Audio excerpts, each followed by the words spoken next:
कल तेरे मेरे प्यार के दो चौके आठ, दो गुरुजी, बचे। मैंने साफ सफाई कर दी है। क्या मैं अंदर कक्षा में आ सकता हूँ? नहीं गुरुजी, वह नीची जाति का लड़का है। अगर वह कक्षा में आता है तो हम सब नहीं पढ़ेंगे। हम नहीं पढ़ेंगे, हम नहीं पढ़ेंगे। हाँ हाँ ठीक है। सुनो, पढ़ाई लिखाई करना तुम्हारा काम नहीं है। यह काम सिर्फ ऊंची जाति के लड़कों का है। तुमसे यह काम नहीं होगा। जाओ जाके झाड़ू पोछा करो।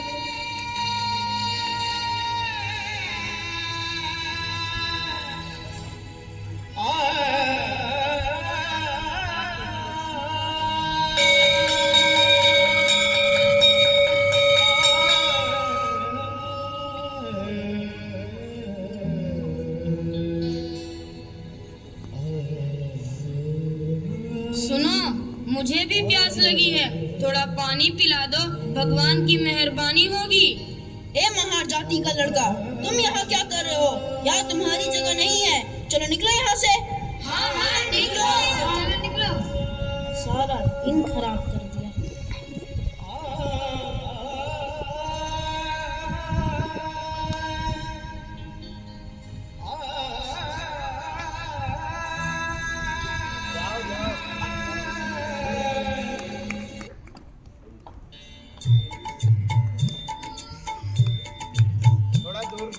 जगद्गुरु प्रभु जी नमो नमः।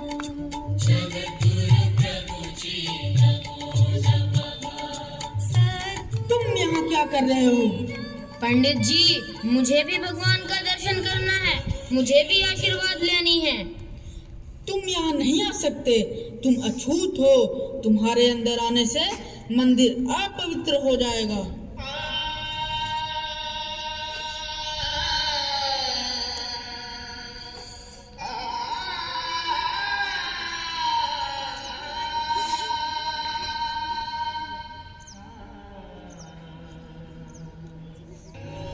डॉक्टर अंबेडकर ने अपने जीवन में बहुत से ऐसे कष्ट सहे, लेकिन कभी भी अपने शिक्षा को प्रभावित नहीं होने दिया।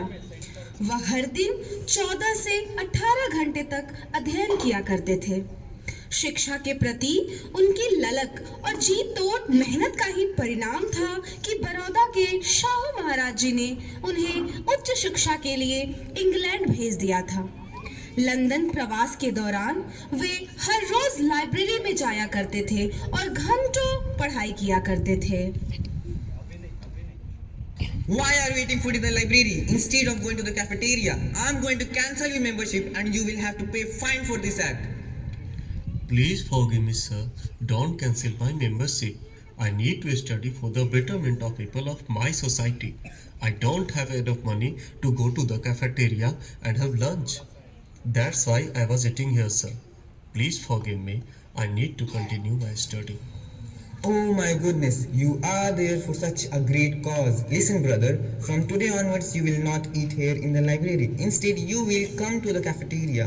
I will share my lunch with you every day. Thank you, sir. Thank you so much. Why do you always study? You never go anywhere to have some fun, as many do here.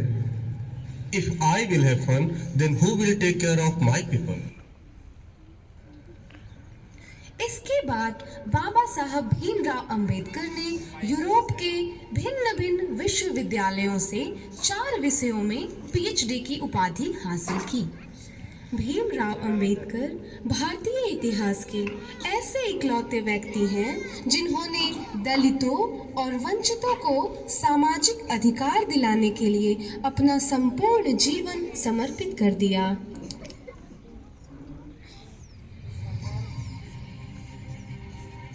हम आदि से अंत तक भारतीय हैं। महात्मा आए और चले गए, परंतु अछूत अछूत ही बने हुए हैं। जाति एक धारणा है जो मन की अवस्था मात्र है। कुछ लोग सोचते हैं कि धर्म समाज के लिए आवश्यक नहीं है। मैं यह दृष्टि नहीं रखता। मैं धर्म की नींव को समाज के जीवन और प्रथाओं के लिए आवश्यक मानता हूँ। परंतु जो धर्म जन्म से एक को श्रेष्ठ और दूसरे को नीच बनाए रखे, वह धर्म में ही गुलाम बनाए रखने का षड्यंत्र है। यदि हम एक संयुक्त, एकीकृत आधुनिक भारत चाहते हैं तो सभी धर्मशास्त्रों की संप्रभुता का अंत होना चाहिए। धर्म मनुष्य के लिए है, न कि मनुष्य धर्म के लिए। हमें अपने पैरों पर खड़ा होना है, अपने अधिकार के लिए लड़ना है। राजनीति में हिस्सा न लेने का सबसे बड़ा दंड यह है कि अयोग्य व्यक्ति आप पर शासन करने लगता है। मैं राजनीति में सुख भोगने नहीं, बल्कि अपने सभी दबे कुचले भाइयों को उनके अधिकार दिलाने आया हूं। ज्ञान हर व्यक्ति के जीवन का आधार है। शिक्षा महिलाओं के लिए भी उतनी ही जरूरी है जितनी पुरुषों के लिए। मैं बहुत मुश्किल से इस कारवां को इस स्थिति तक लाया। यदि मेरे लोग, मेरे सेनापति इस कारवां को आगे नहीं ले जा सके तो पीछे भी मत जाने देना। बाबा साहब भीमराव अंबेडकर की जय। बाबा साहब भीमराव अंबेडकर की जय। मेरे नाम की जय जयकार करने से अच्छा है मेरे बताए हुए रास्ते पर चलें।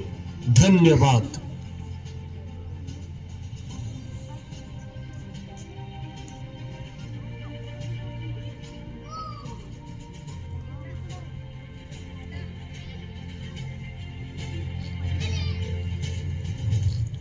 संविधान को भारतीय समाज के लिए एक मार्गदर्शक दस्तावेज के रूप में प्रस्तुत करने में डॉक्टर अंबेडकर की सबसे प्रभावी और निर्णायक भूमिका थी।